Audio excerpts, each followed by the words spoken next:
In a kitchen filled with music and love, One Girl's meals are feeding more than hunger. They're feeding hope.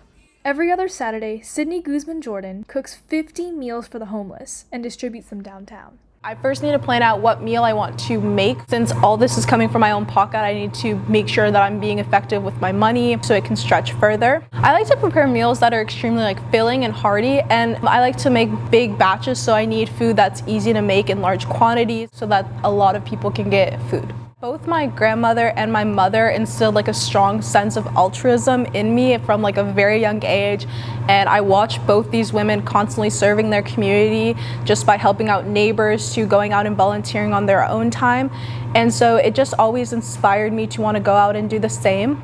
When people see Sydney out on the streets handing out meals, I think that can inspire others to let them know that each of us has a role and responsibility to improve the community around us. I have family members who have had to struggle in certain financial situations and even be homeless themselves. It makes you kind of think why not, since I have the resources.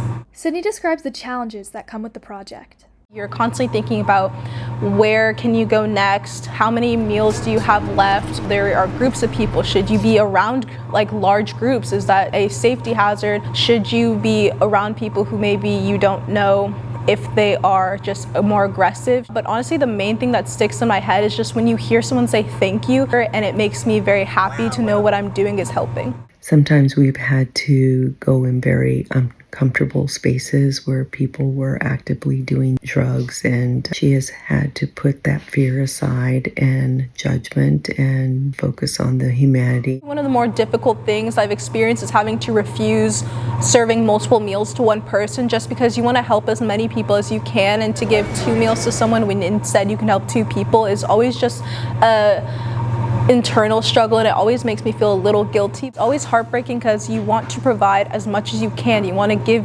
everything you have to these people because you know that they're just trying their best to survive, but you always have to keep in the back of your mind that you can only do so much. I wish more people knew that any act of kindness helps significantly. You truly can give 1 hour and it's enough, and donating 1 meal is enough to really help someone and change someone's life. My club, Hearts of Service, does quite a bit to help who find themselves in impoverished communities. We've hosted food drives, blanket and clothing drives for the Monarch School.